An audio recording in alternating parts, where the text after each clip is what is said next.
Hello everyone, welcome back to some more of The Great Ace Attorney Chronicles. Last time, a great deal of things happened. Not only did we locate Enoch Driver's laboratory, but we also got to chat for a bit with the man in question, only to find that he placed 2 bombs. One in the area we were investigating, which was luckily defused, and the second in Hairbrain's actual contraption on the experimentation stage. Yeah. Anyways, it's a new day, time for court. But the question is, how exactly are we gonna do this if we don't have any experimentation stage to look at?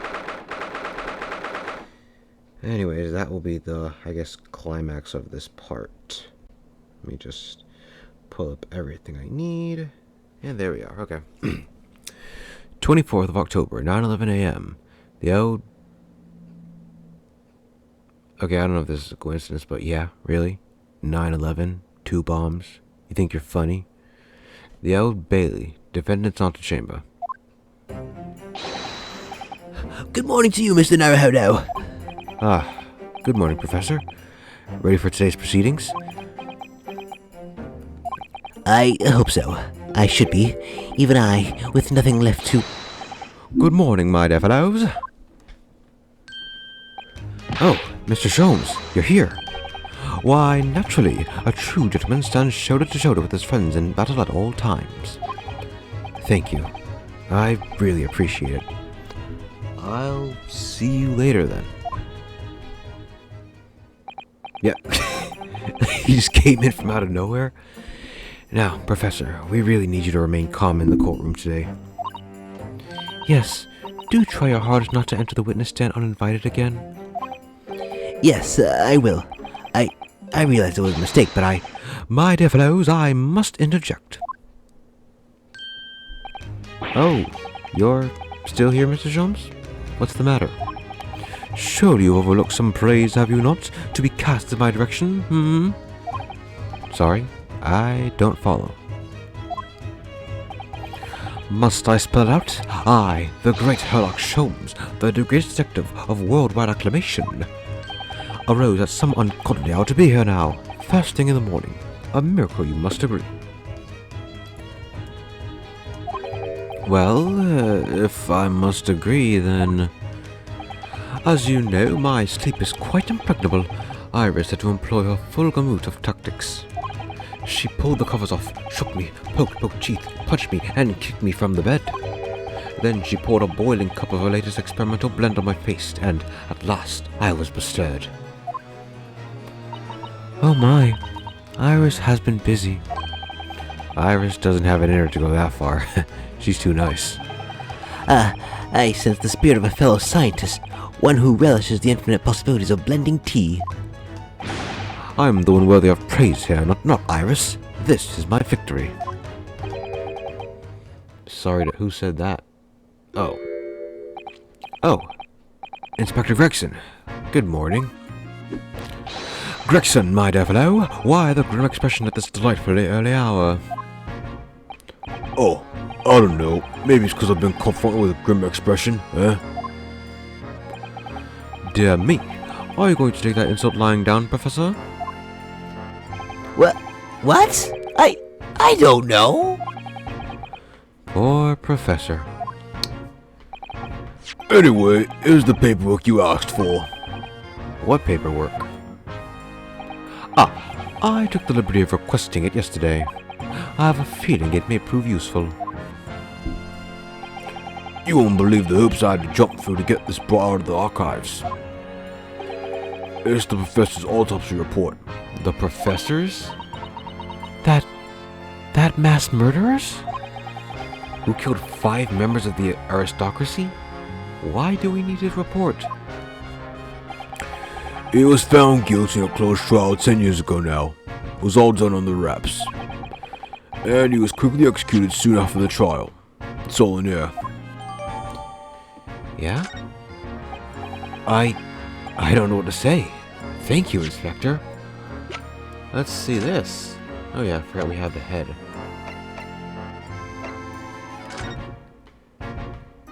I don't notice anything specific about it. Let's see. Condemned prisoner. Blah blah blah. Redacted for confidentiality. Pseudonym the Professor. Death by hanging confirmed at midnight, 17th of June. Courtney Stevens. Let me see something. Huh. Well. Okay. Sorry, I literally don't remember this. Huh. Alright then. Yeah, I know it looks like I know everything that's gonna happen, and that's because in part I've played this before, but I don't know exactly how it's gonna happen. I know the main beats, but I don't know how you get there. Yes, much obliged, Dirksen. Us lonely lot at the yard are just doing what we can. In the shadow of the great detective Sholmes, of course.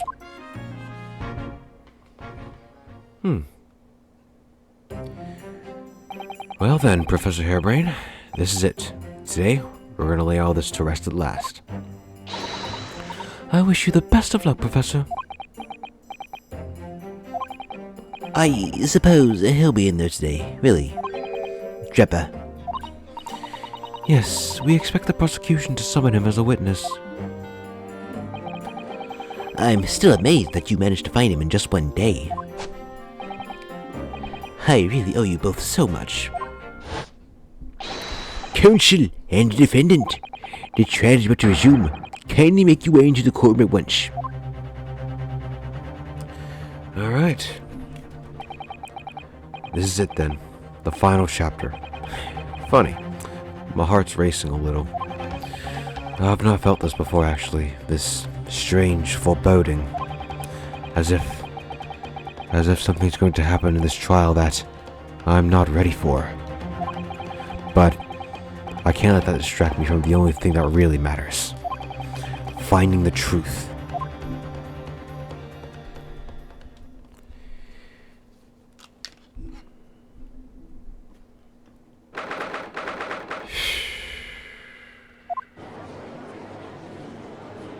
Oh, the apprentice there.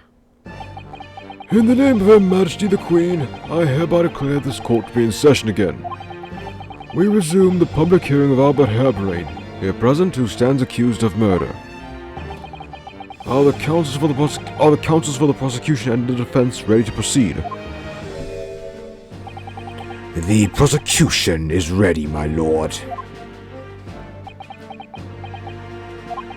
The defense is ready, my lord. As promised, Lord Van Zieks has his apprentice with him. His apprentice with memory loss.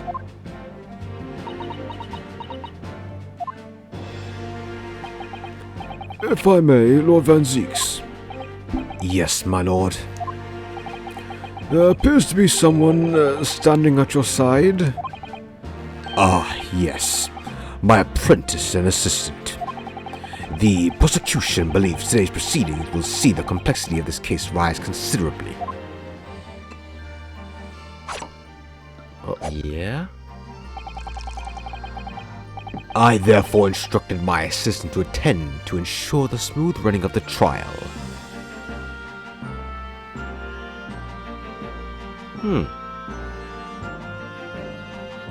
Nice detail there, I didn't realize. And the smooth running of liquid refreshments by the look of it. The way he holds himself, the way he moves, it couldn't be anyone else. But he's still suffering from amnesia, so there's really nothing we can do at the moment. I know, but... oh, this is so very hard. It would appear that the prosecution has done a fine job in responding to the demands of the court made yesterday. I understand you have successfully secured the engineer who disappeared from the scene on the day in question? Yes, my lord. I intend to call him as a witness shortly. Very good, very good. Now then, ladies and gentlemen of the jury, who have been chosen at random to represent the will of the people in this courtroom today. Are you ready and willing to proceed? Of course, my lord. Okay, I don't remember their voices, so I'm just gonna approximate. Of course, my lord. I'm sure we all understand the importance of doing our civic duty. I do so really despise deception and deceit. I find it so very wearing. To take a man's life with a conjuring trick, it is against the magician's code, not to mention the law. All the fake scientists should feel the wrath of God, if you ask me. We have to listen to what's said on both sides of the fence, and, settle on one. That's it, right? Wasn't like this in my day. Wasn't like this at all. If all parties are ready to proceed, you may begin, Lord Van Zeeks. Before I do, my lord, there is a report I must read to the court. I wonder if that... well, whatever. Yesterday, at the Grand Exhibition Grounds, the evidence of primary importance in this case.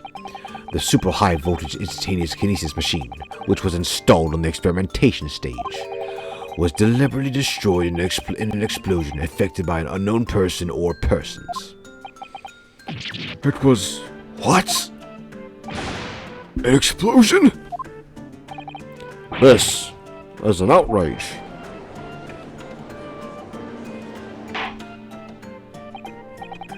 Yes, I heard this grave news yesterday. Scotland Yard submitted a report to my office in the evening. I read that the machine was blasted to smithers, and the wreckage was reduced to ashes in the flames. I have here a photographic print of the scene, taken in the wake of the explosion. It shows what little remains of the machine.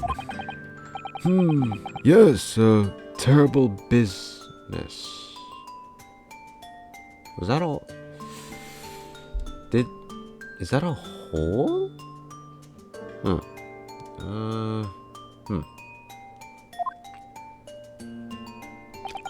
He did it to destroy the evidence, did he? That's Enoch Drebber. the court will take this print as evidence, counsel. Grand.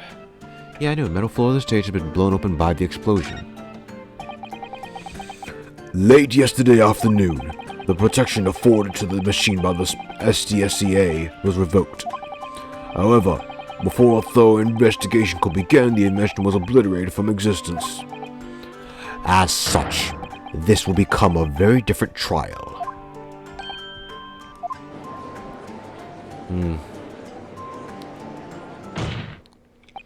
As it stands, now with no evidence on which to draw meaningful conclusions, the authenticity of the kinesis machine will remain forever in obscurity.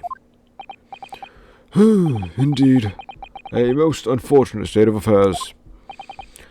However, one thing remains clear. The victim's death was the result of the actions of the accused. Of that we can be certain. For it was the accused himself who was operating the machine and who ultimately caused its loss of control. Objection! As Lord Van Zeeks rightly says, this is a very different trial now. The accused accepts responsibility for his part in the events that transpired. He acknowledges that Mr. Asman died as a result of the accident caused by his machine's malfunction. However, unbeknownst to the professor, he was being deliberately deceived by a pair of very clever fraudsters. Names, counsel, if you please. The engineer, Mr. Enoch Drebber, and the victim himself, Mr. Odious Man.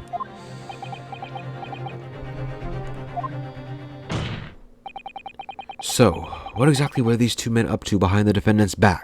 The defense intends to expose that information, thus establishing the unequivocal innocence of the defendant.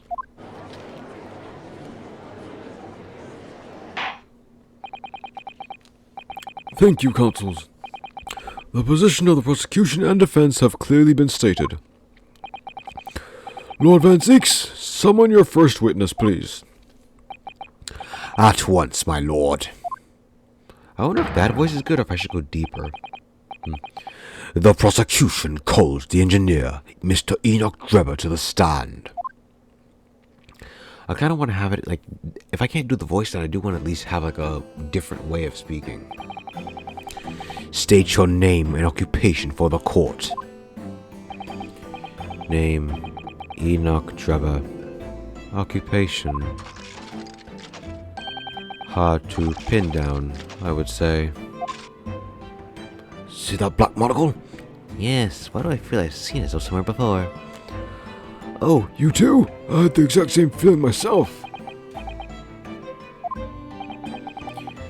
Your file indicates that you are currently being investigated in connection with another case. The theft of a waxwork model, is it? A most extraordinary sounding business. But that has no bearing on this trial, I assure you. Leave it from your mind. You're familiar with the public experiment carried out at the Great Exhibition some days ago? The accused instantaneous kinesis demonstration. Yes, you could say that. I am aware of it. There was a terrible accident, wasn't there? It was you, Mr. Drebber, who constructed the vast machine used in the experiment. Or so our investigations indicate. Can you confirm your involvement? Yes, I constructed it in precise accordance with the blueprints, but that's all. Then the court will be very interested to hear your thoughts about the machine, I'm sure.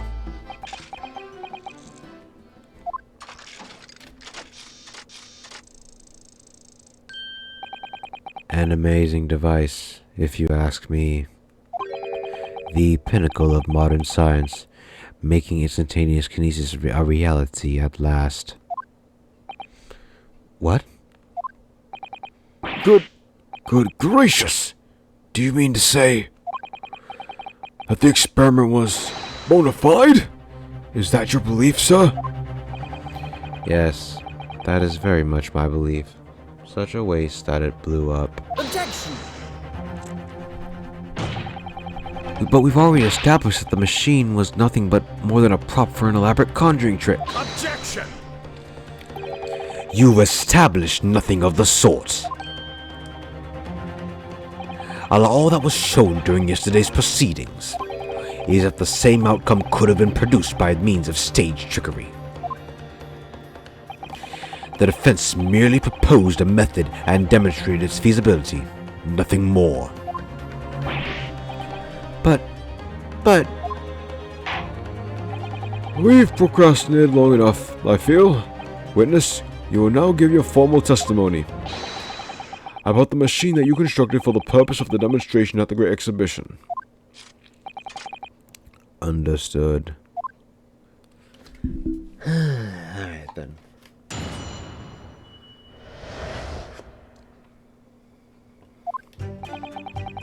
I met the young professor approximately 1 year ago, through Mr. Asman's introduction. He provided me with the blueprints and I constructed the machine to his precise specifications. It was no trick. If the whole show was a fraud, it would have required a body double.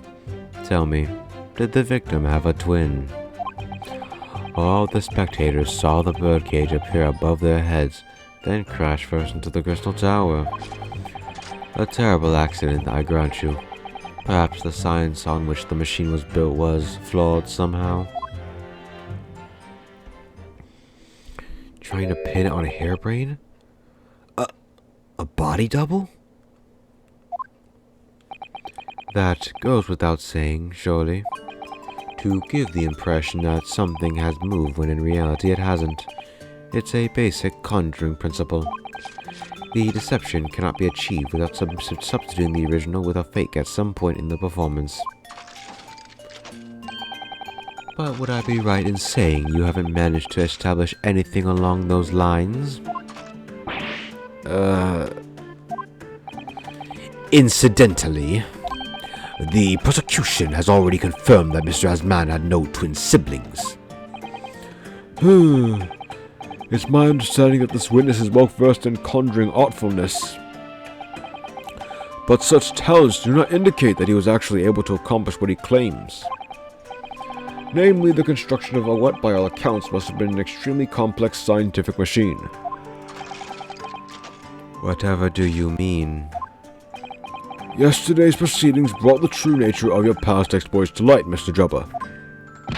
Indeed it did, my lord. As a swindler who preyed on the innocent scientists to elicit government grant money through conjuring know-how. Yes, it's true that I possess considerable knowledge of stage magic. But crucially, my scientific knowledge more than matches that of any academic in the field. Investigation of the witness's workshop attests to that claim, my lord. As evidence, the police found this Royal Society trophy for the young talent in science there. Now let me check this trophy again, because I feel like it might just be fake. Okay. Nothing on the bottom, nothing at the top. Oh, so it is a real reward? Yeah. Yeah, knew it. Okay. So...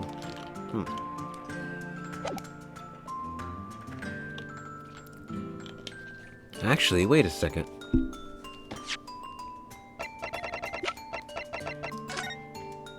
Let me see this again. That's it? It just says fostering future scientific... His name's not on it? It means he could have easily stolen this trophy, or made a fake one. Oh. Yes, that's true. We spotted it there ourselves. If a hypothesis is sound, it can always be forged into a physical manifestation with sufficient skill. Though I may have sold the secrets of some deceptive wiles to sniveling, talentless scientists in the past. Would you therefore assert that the explosion of the machine was... An unfortunate accident, or of course, a deliberate act of murder carried out by the misuse of the science. I kind of want it to be, I kind of want his voice to be robotic, but also human at the same time. Counsel for the defense, your cross-examination, please. Yes, my lord. Alright, how do we handle this one? Let's see, Madam 1 year ago, proved it was no trick. Did the victim have a twin? Was flawed somehow? Well, he did say that, but do we have any proof that it was actually flawed?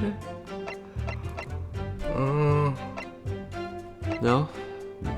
Sorry, it's literally like 10:30 something now. Literally just a Gatorade is all that's keeping me going.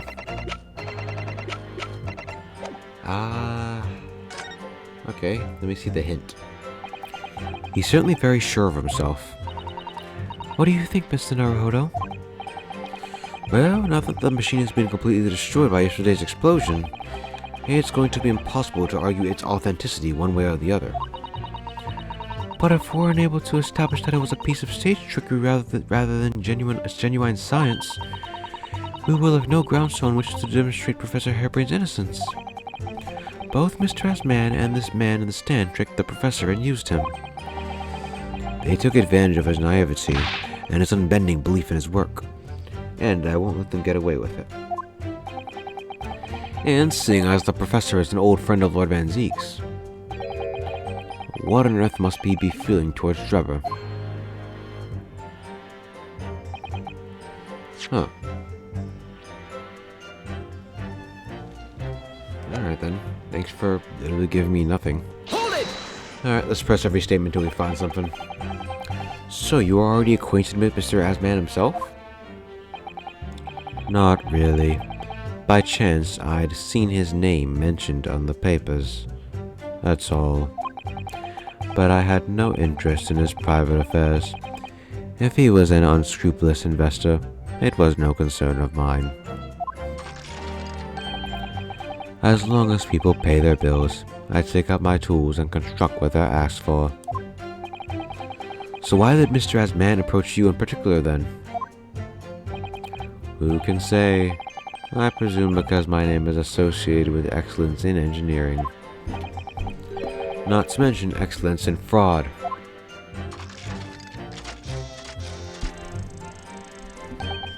Hard to gauge, but the point is, all I did was construct the machine according to the blueprints I was given. In other words, the kinesis machine was built on solid scientific principles. Yes, you might say that. Professor Hairbrain certainly has a mind like no other. Okay. Hold it! He provided me with the blueprints? It's clear that you have both scientific knowledge and knowledge of conjuring magic, however. The more knowledge you have, the better equipped you are to handle whatever comes along. But your implication is that I furnished the machine with some trickery, I think. It's a possibility we have to explore. Unfortunately, though, the machine has been blown to Kingdom Come. So there's really nothing left to explore, is there? It appears that the kinesis machine was fitted with a timed explosive of some kind. And there's nothing left of that device either. Not a single shred of evidence remaining, I hear. You must have planned all this from the outset. But in any case, it's abundantly clear that the experiment couldn't have been a trick. Ugh, alright then. Hold it! Of course, that's it. Mr. Asman was a twin. Objection! Perhaps my learned friend wasn't listening in the earlier. Mr. Asman has had no twin siblings.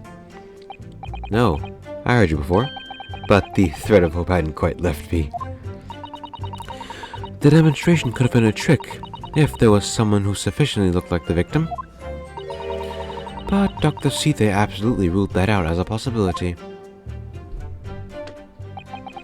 It is beyond question that the victim himself, Mr. Asman, did move from the stage to the Crystal Tower. The fingerprints found at the scene attest to the fact. So, can't have been orchestrated by someone who looked identical to Mr. Asman, then. Great. What are you thinking, Mr. Naruhodo? Oh, no, nothing. Just that the idea of someone who looked identical to the victim is playing on my mind. Really? Someone who looked identical to the victim.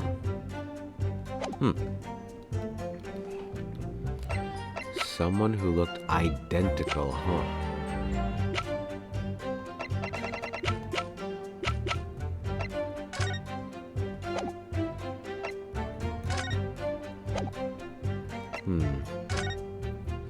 I don't even know why I'm looking at these evidence.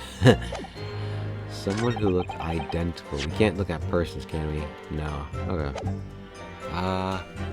So someone who looked identical to the victim. That's the hint.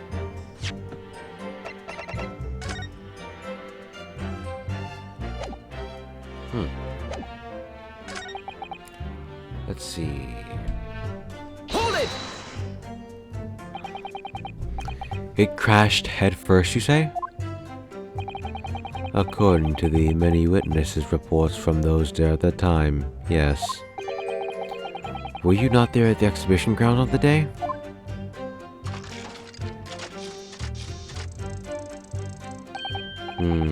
Unlikely. I rarely leave my workshop. Yet, another of your unique inventions was found at the scene.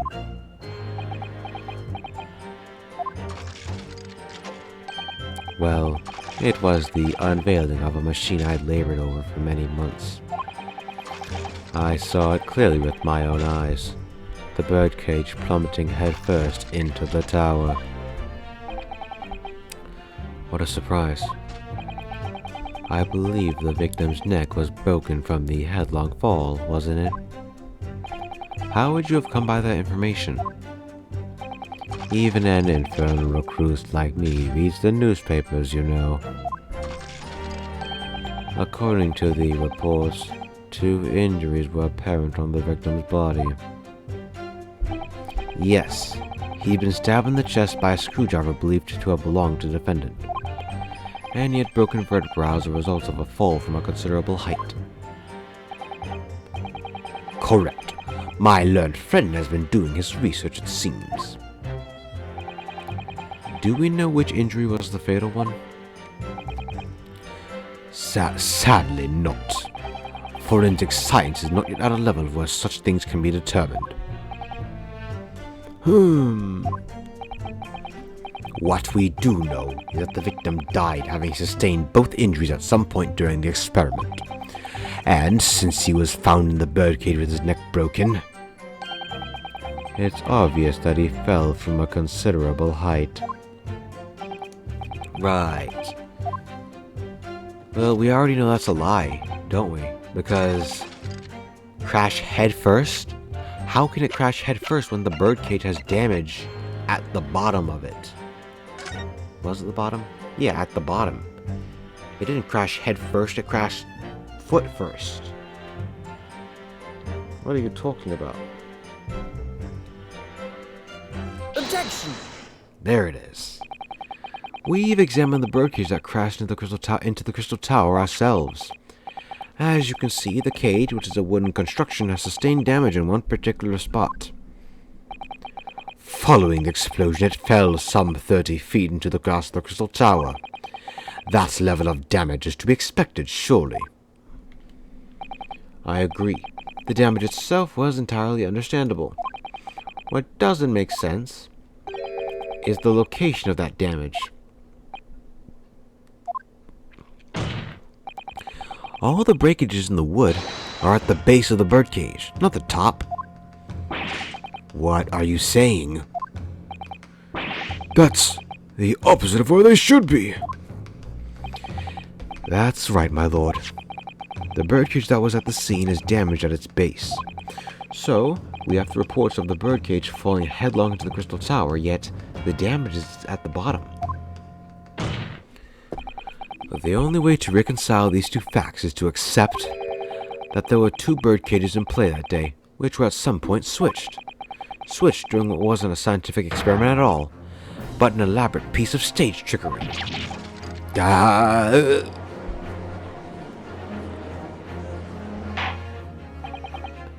gracious! Explain yourself, witness! Well, If we examine those facts, there's only one logical conclusion we can draw. The damage on the base of the birdcage clearly indicates that it crashed tail first into the tower. Objection! but multiple witness reports claim it fell head first. The birdcage materialized in the sky next to a balloon flying over the stage, following a spontaneous explosion, at an altitude of some 60 feet above ground level. Which is approximately 18 meters. It then proceeded to fall some 30 feet into the crystal tower in the ensuing deflagration. Witness reports amid such chaos are notoriously unreliable. Objection! But the victim's neck was broken. Objection! He plummeted 30 feet inside a heavy wooden cage. However he fell, it would be unsurprising to find 1 or 2 of his vertebrae crushed.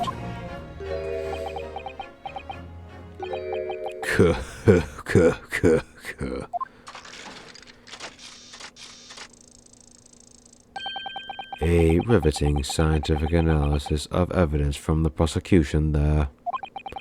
Though, to be even more rigorous, you would have to say it was only one vertebra, actually.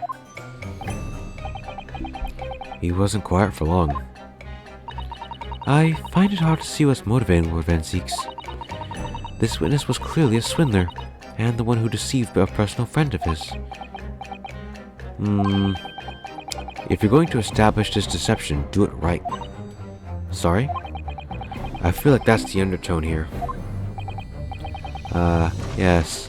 And there's one more point the defense appears to have forgotten.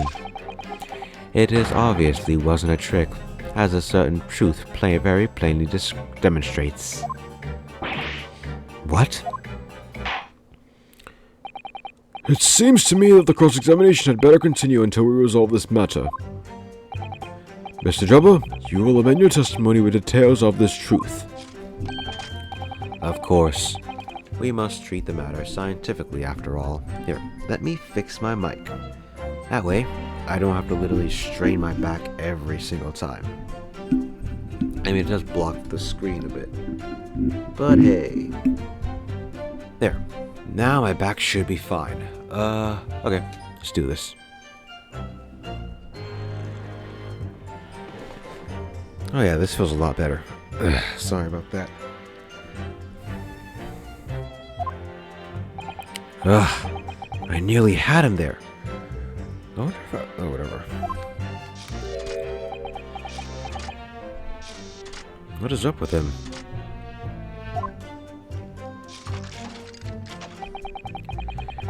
The kinesis clearly took place because there's nowhere else 30 feet high for the birdcage to have fallen from. Hold it! Really? What do you mean? Well, before the demonstration began, the victim was alive on stage in front of the audience. Yes, there are lots of witnesses who saw Mr. S. Man on the experimentation stage, that's true. And the victim's neck broke as a result of an impact following a fall. Logically, therefore, the victim must have fallen from somewhere. The balloon that exploded was at an altitude of 60 feet. The point of impact on the tower was 30 feet up. That difference of over 30 feet is therefore the total distance that the birdcage fell. And there's no other location from which the cage could have fallen that distance if it didn't drop out of the sky. Ergo, the victim himself must have been beamed from the stage into the sky above the Crystal Tower. A trenchant scientific analysis. Dear me, every time I hear it explained, it sounds increasingly plausible. Oh, yes. It's all very well thought out. Certainly all the spectators on the day we saw it. The birdcage plummeted 30 feet through the air, I mean. Irritatingly, yes. Then what can we do?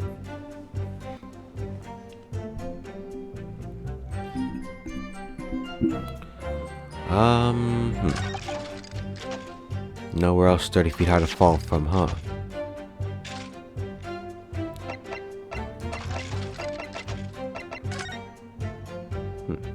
Oh, if it fell from... If the balloon was here, I think it was, right? And it fell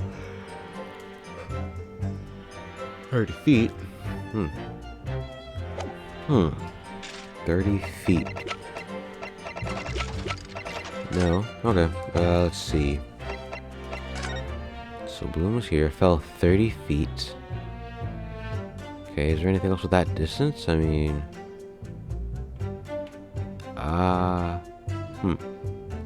No.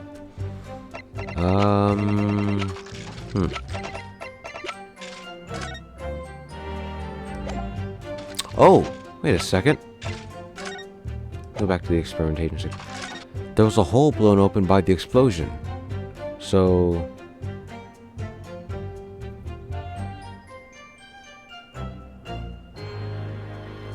Does seem like it could be the same distance.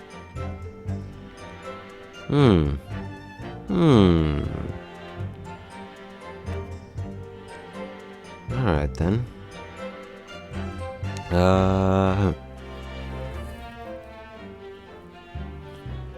Alright, let's actually try this out. Objection! Yep, there it is, okay. This is a diagram of the experimentation stage and its surroundings.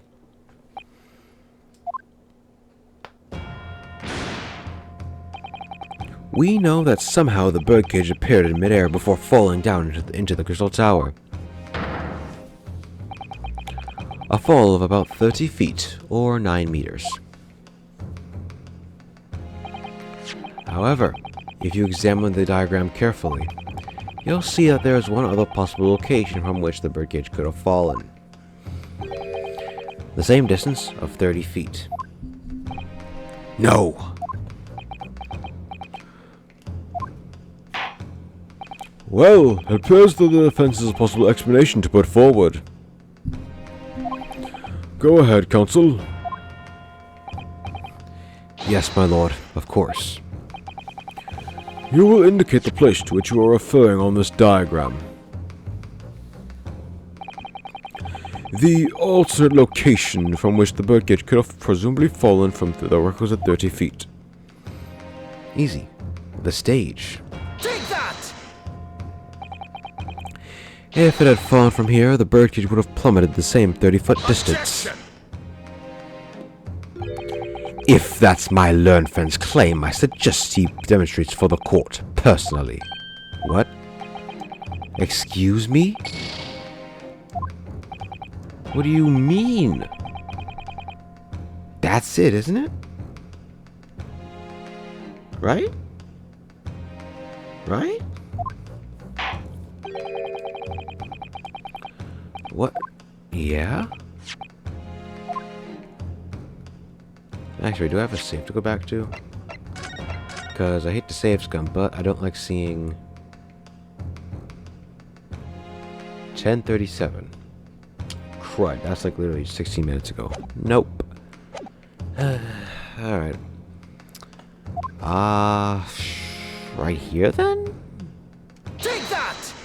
Yeah, just above!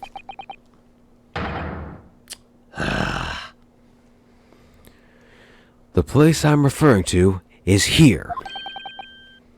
But that's where the birdcage would have been to begin with. Which is exactly the point, my lord. Yes, the birdcage was in the machine on the stage. Sorry, but what we must also consider is the height of the stage itself. Go on, counsel. It turns out that the experimentation stage was built at a considerable height above ground level. If you look at the diagram, in fact, you'll see that it's about the same height as above the ground as the balloon was above the crash site.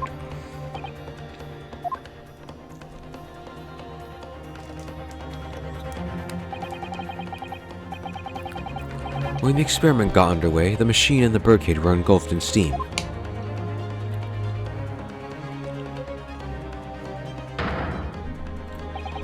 At that moment, the floor of the stage gave way, and if we assume there to be a void underneath, this birdcage and the one seen by the audience would have fallen almost exactly the same distance.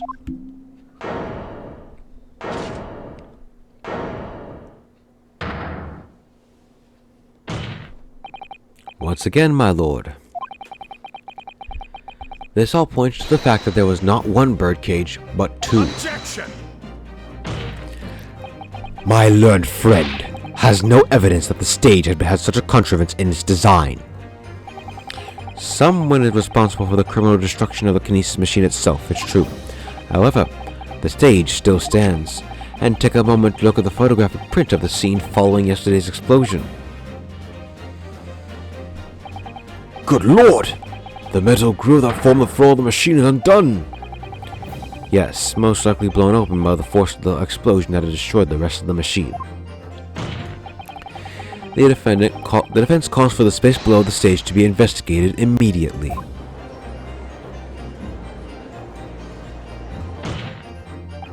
Mr. Drebber, it was you who built the kinesis machine. Which means it was you who built the two bird cages that were used to carry out this deception.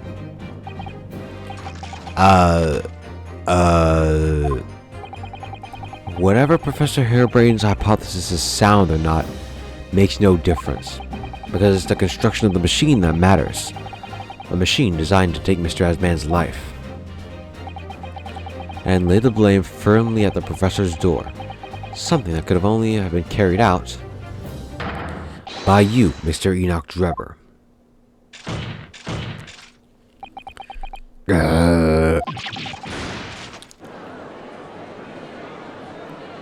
Objection!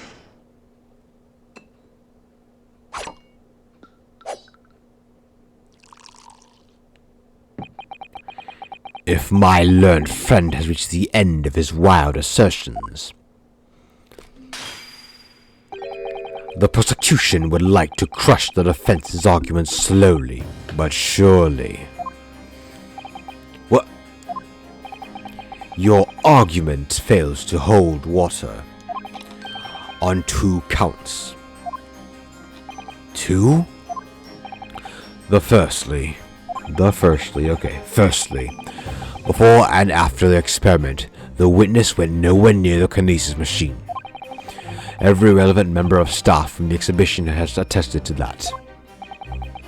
And I believe members of Scotland Yard have also been on watch duty at every public experiment. In other words, Mr. Drebber had no opportunity to search the alleged pair of bird cages. But I've already explained why he wouldn't have needed to. This nonsense with the crossbow. That doesn't bolster your case at all. The man who disappeared from the stage and the man who crashed to the tower are one and the same. The forensic investigation team's report is unequivocal on that point.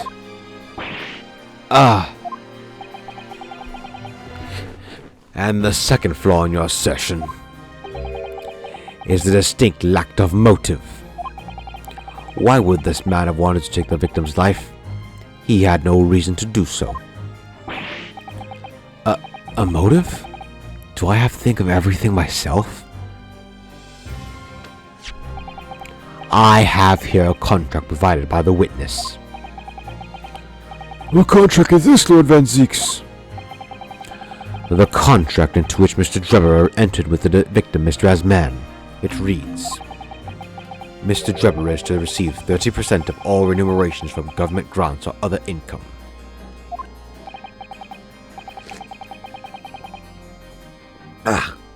Sorry. I meant to mute the mic. I was about to get a drink of water and I realized it was still scalding hot.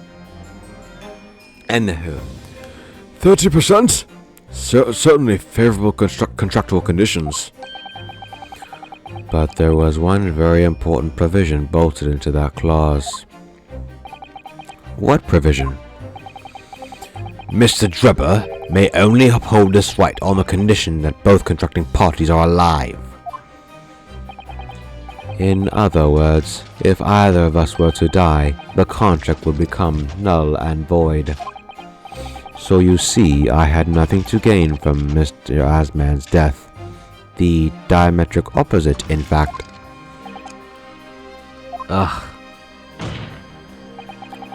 Need I say more? The witnesses had neither an opportunity... No, that's a horrible voice for him. Need I say more? The witnesses had neither an opportunity nor a reason to commit the alleged crime. In short, the possibility of Mr. Drebber having done as you suggest is nil.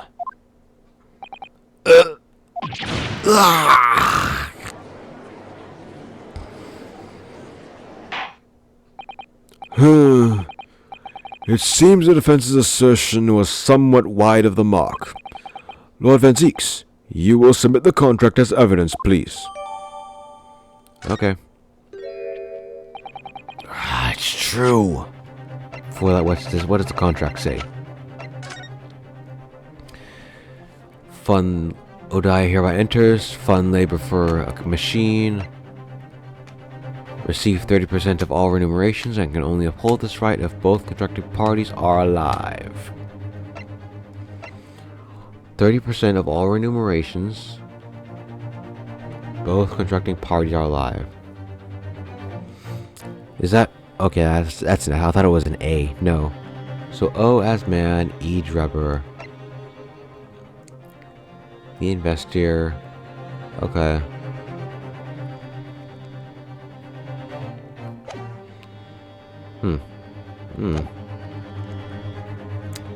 Alright, I think this is a good place to end it off. Cliffhanger, yes, but hey. Anyways, yeah. Besides, I am kind of tired at the moment. And I figure it's better to just kind of stop here instead of prolonging and, instead of keeping going and, kind of messing things up further. So, yeah. With that being said, we'll see how we can, I guess, come back from this situation. Ugh. Anyways, with that being said, thank you all for watching, and I'll see you all in the next video.